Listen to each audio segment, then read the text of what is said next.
Martin took in charity girls, and it was always necessary to provide for their care and entertainment through the various holidays, and Frances had had nowhere particular to go at the time. Christmas had, then, been a disappointingly dull holiday, but she really had enjoyed the quiet after the constantly busy bustle of school life, and she was extremely fond of her great-aunts, who had opened their arms and their hearts to her from the moment of her arrival in England as a motherless baby with a French émigré father who had been fleeing the reign of terror. She had no memory of that time, of course, but she knew that the aunts would have brought her into the country to live with them if Papa had chosen to let her go. But he had not. He had kept her with him in London, surrounding her with nurses and governesses and singing masters, and lavishing upon her all that money could buy for her comfort and pleasure, and oceans of love besides. She had had a happy, privileged, secure childhood and girlhood, until her father's sudden death when she was only 18. But her aunts had had some role to play in her growing years. They had brought her into the country for holidays, and had occasionally gone to London to take her about and buy her gifts, and feed her ices and other treats. And ever since she had learned to read and write, she had exchanged monthly letters with them. She was inordinately fond of them. It really had been lovely to spend Christmas in their company. There had been no snow to enliven her Christmas then. There was snow, however, and plenty of it soon after. It began when the carriage was no more than 8 or 10 miles from Mickleden, and Frances did consider knocking on the roof panel and suggesting to the elderly coachman that they turn around and go back. But it was not a heavy snow, and she did not really want to delay her journey.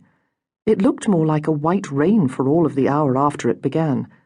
But inevitably, when it really was too late to turn back, the flakes became larger and thicker, and in an alarmingly short time, the countryside, which had been looking as if it were rimed with heavy frost rather than with snow itself, began to disappear under a thickening blanket of white. The carriage moved steadily onward, and Frances assured herself that it was foolish to be nervous, that the road was probably perfectly safe for travel, especially at the plodding speed to which Thomas was keeping the horses. Soon the snow would stop falling and begin to melt, as was always the way with snow in England.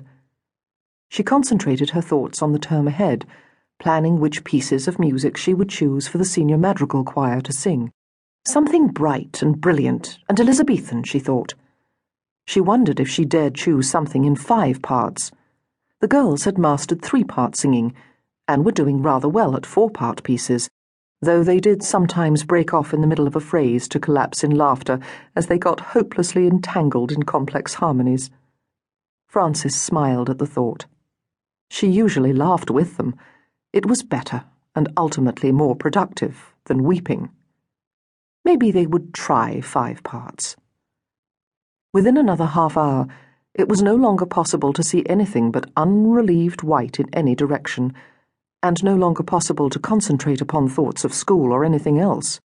And the snow was still falling so thickly that it dazzled the eyes and made it hard to see any great distance from the windows, even if there had been anything to see. When she pressed the side of her face against the glass in order to look ahead, she could not even distinguish the road from the ditches or the fields beyond, and there did not even seem to be any hedgerows on this particular stretch that might have provided some sort of dark border to signify where the road was. Panic clawed at her stomach. Could Thomas see the road from his higher perch on the box? But the snow must be blowing into his eyes and half blinding him, and he must be twice as cold as she was. She pressed her hands deeper into the fur muff that Great Aunt Martha had given her for Christmas. She would pay a fortune for a hot cup of tea, she thought. So much for wishing for snow. What sage was it who had once said that one should beware of what one wished for lest the wish be granted? She sat back in her seat, determined to trust Thomas to find the way. After all, he had been her great-aunt's coachman for ever and ever, or at least for as far back as she could remember, and she had never heard of his being involved in any sort of accident. But she thought wistfully of the cosy dower house she had left behind, and of the bustling school that was her destination. Claudia Martin would be expecting her today. Anne Jewell and Susanna Osborne, the other resident teachers, would be watching for her arrival. They would all spend the evening together.